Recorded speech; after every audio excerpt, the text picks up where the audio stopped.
Skyrim has a very well-developed storyline, full of all kinds of different quests. You can basically play the game any way you want. You can just stick to the main quests and feel like you're in Zelda, or you can play with the Dark Brotherhood and Thieves Guild and feel like you're in the Sopranos. There's something in it for everyone. And with that, there are a whole slate of characters, some of which are very lovable and you're always happy to see them. Others, you kill them no matter how many playthroughs you have. Don't lie to me. Don't tell me you haven't stabbed Nazim in the back every single time you play through. Well, here are 5 characters that make Nazim look like a saint. We're going to talk about the 5 most toxic characters in all of Skyrim. Bear in mind, this is just my opinion. If you have a different list of top 5 characters you just want to bash their skull in, then let me know in the comments below. But this list is by no means inclusive of all of the evil characters in Skyrim, or the characters that are just plain jerks. This is just my opinion of the ones that stand out to me as the most loathsome. Let's start at the 5th one. Number 5 is Delphine. I don't even know what to say. First of all, Delphine is a control freak. First of all, if I am the Dragonborn, that means that she should be taking orders from me, not telling me what to do. The minute she finds out I am the Dragonborn, I should be able to give her tasks to do. I should be able to send her or make her come with me.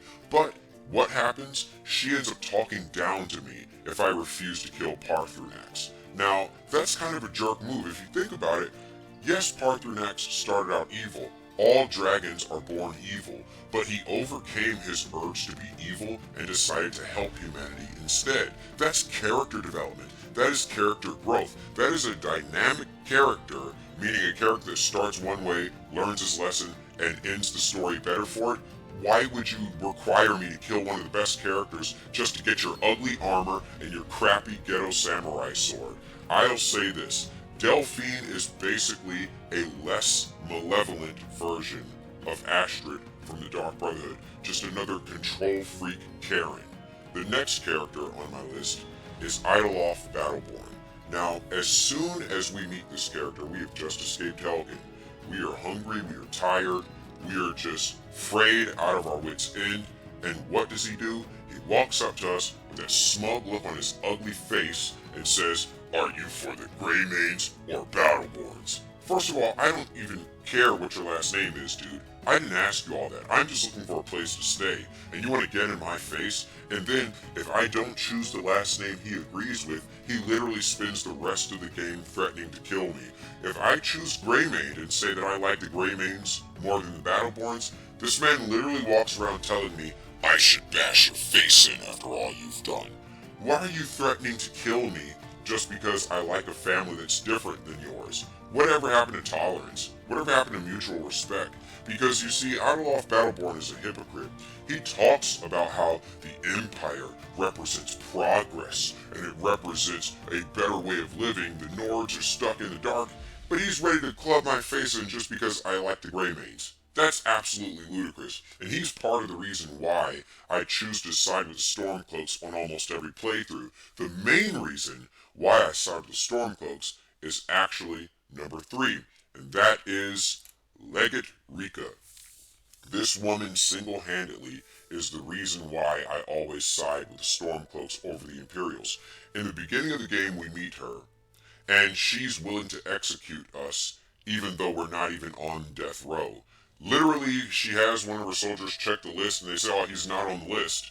And then instead of her letting you go and saying, "Oh, my bad, sir, you're free to go," she actually says, "Oh, kill him anyway because we don't have time for this."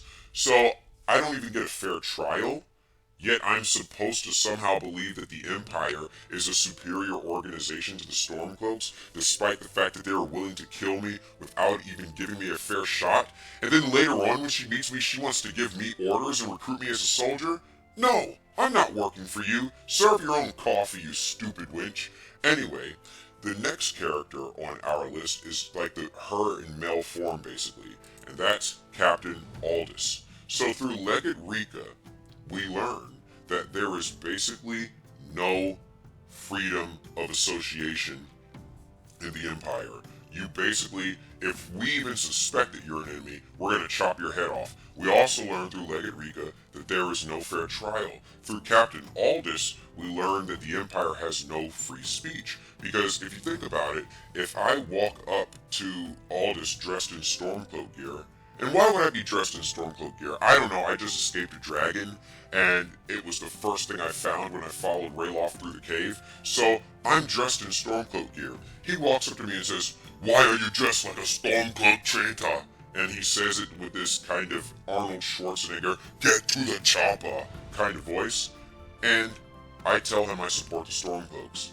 When I say that, he literally gets out his sword to chop my head off. Wait a minute. I can't express a dissenting opinion without you trying to kill me? Are you a captain of the army or are you a member of Antifa? This makes absolutely no sense whatsoever, and so because he represents the absolute lack of freedom of speech, I rate him as the second most toxic character in Skyrim. And now finally, for the most toxic character in all of Skyrim, it is none other than Harkon. Harkon is more toxic than all of the other 4 characters on my list combined. Let's talk about what's wrong with Harkon, shall we? So we know that Harkon, his wife Valerica, who I would also lump in with him, they're equally as toxic. His wife Valerica and his daughter Serana all became vampires directly through interacting with the Daedra. If you actually talk to Serana and read the lore, you basically find out that the only way to become a vampire is to get in bed with the Daedra. So this man literally forced his wife and daughter to get in bed with the Daedra, and then he starts acting abusive to his wife and daughter after a process that he forced them into. And then to make matters worse, he spends the entire Dawn God storyline trying to guilt trip his daughter into obeying him, into being manipulated only so he can sacrifice and kill her later. So, let's recap how bad of a father he is. He forced his daughter to get in bed with an otherworldly creature, then he tries to kill his daughter, and then he tries to make his daughter believe everything is her fault. Especially when you go to kill him at the end, he says, "Your own father, how could you?" or something to that effect. How absolutely toxic can you be? This guy is like 50,000 Chernobyls combined, and that is why I say he is by far the most toxic character in all of Skyrim, bar none. Let me know what you think in the comments below.